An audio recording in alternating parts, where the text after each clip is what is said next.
Halito, and welcome to this edition of Choctaw 5 News, a news service of the Mississippi Band of Choctaw Indians. Here are just some of the stories in today's program. Tribal Chief Cyrus Ben presents the MBCI tribal flag to Mississippi State University. The 18th annual First Lego League tournament in Choctaw, Mississippi.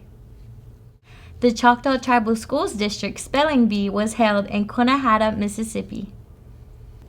We will bring you these stories and more when we return from the break. Stay tuned.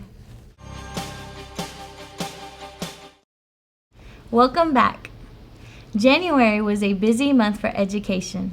In our first story, Tribal Chief Cyrus Ben led a delegation to the campus of Mississippi State University in Starkville to make a special presentation. Here is Fred Willis for more on that story. On Tuesday, January the 28th, 2020, Tribal Chief Cyrus Ben visited the campus of Mississippi State University and officially presented the school with a tribal flag. Tribal Council representatives Ronnie Henry Sr. of Bokchito, Loriana Shopenick of Standing Pine, and Nigel Gibson of Pearl River, and members of the Choctaw Central High School ACT 20+ Club were on hand to witness this momentous occasion. In his remarks, Chief Ben commented on the opportunity for tribal students to work with a great university such as MSU. First and foremost, I'm very thankful that we can sit here today, and it's about the students, as you stated a moment ago. It's about an opportunity to give our people an opportunity to come in and work with a great university, and also that they can excel and attain their education and be able to come back into our lands and give back. MSU Vice President for Student Affairs, Dr. Regina Young Hyatt, and Assistant Vice President for Multicultural Affairs, Rashida Body Forbes, spoke on behalf of MSU. I think today's occasion is a wonderful celebration of the wonderful and tremendous relationship between the Mississippi Band of Choctaw Indians and Mississippi State, a relationship that we hope will continue for years to come. It is both the university and the Homes Cultural Diversity Center's core value and mission to have a diverse and inclusive community. Therefore, we recognize and acknowledge the people, culture, and history that makes up this Bulldog family. The MSU NASA was just established this school year. Representing the group were MSU NASA President Genesis Ferris and Vice President Christopher Andrews.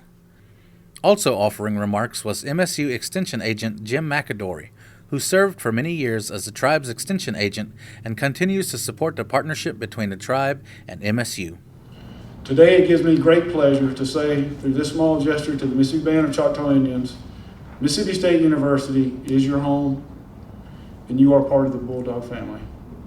Your flag waves at home here today and forever. Thank you. The tribal flag will be hung in the residential dining hall at the Perry, alongside flags of other countries and governments. We are thankful for the great working relationship between MSU, MSU Extension Service, Choctaw Central High School, and the Mississippi Band of Choctaw Indians. This is Fred Willis with Choctaw 5 News. We'll be back after the break. Stay tuned. Welcome back. The Choctaw Tribal Schools held the 18th annual First Lego League tournament on January 25th. First Lego League is a hands-on interactive engineering program that captivates students' interest in science and technology as they learn problem solving and team building skills. Over 150 students from Choctaw Tribal Schools participated in this year's event. The following awards were presented.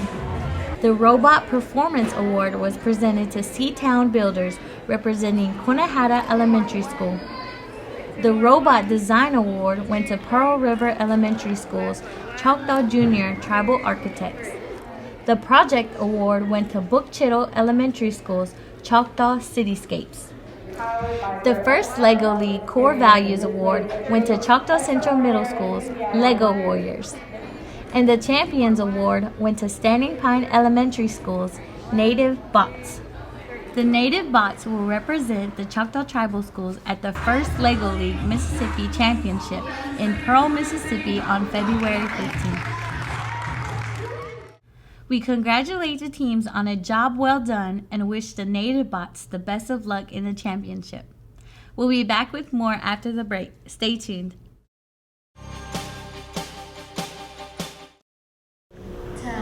The Choctaw Tribal Schools District Spelling Bee was held at the Conehatta Elementary School on January 31st. Before the event, Tribal Chief Cyrus Ben offered a brief welcome to the participants and gave them his best wishes. So today, I wish each and every one that will be competing best of luck. And the eventual winner of today's spelling bee, I wish you the best in going to the state level. And who knows, it could be one of you competing for the National Spelling Bee Champion. The overall district spelling bee champion was Lucretia Boyd of Bookchettle Elementary School. Lucretia will advance to the state spelling bee on March 10th in Jackson, Mississippi. Congratulations to Lucretia and to all of the district grade winners.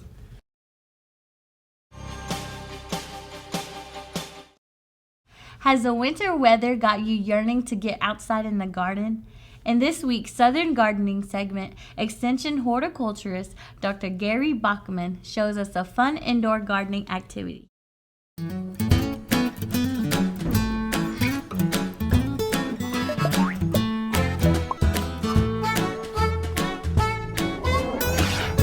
can't wait to go outside, Joe. Me too. I want to plant flowers and corn and... Look, I know it's the winter months and you want to get out in the garden, but there's got to be something better than this. This is all we got. Hey, I know a neat little project to help beat those winter blues. Let's make a terrarium. A terrarium is basically growing a plant in a jar, either closed or open. Almost any glass container will work. Other materials needed include aquarium gravel, glass pebbles or pea gravel, some river rock, and of course, plants. I'm going to start with a layer of blue glass pebbles for a pop of color. Next, a paper disc goes down, followed by a layer of river rock for a size contrast. And now comes the fun part, putting in the plants. There's a wide selection of succulents grown in 2-inch pots that can be used. I also like using pretty grafted moon cacti. After placing the plants, I add aquarium gravel that has a natural looking color to fill in around the plants. Watering is easy. Simply adjust the spray bottle to stream. Every couple of weeks, direct the stream of water to the plant root balls. We don't want to water the rocks. If you want more information and ideas for making terrariums, see the MSU Extension publication, How to Design a Closed System Terrarium. So next time you're desperate because the winter weather won't let you get out into the garden, making an easy terrarium might just scratch that itch. Come on, Joe, let's go make another one. I'm horticulturist Gary Bachman, and I'll see you next time on Southern Gardening. Gary says that this is a great activity for the kids too. We'll be right back. That is all for this week's Choctaw 5 News. Check back every week for more news stories and local announcements. I am Michelle Jimmy, and I wish you a good day.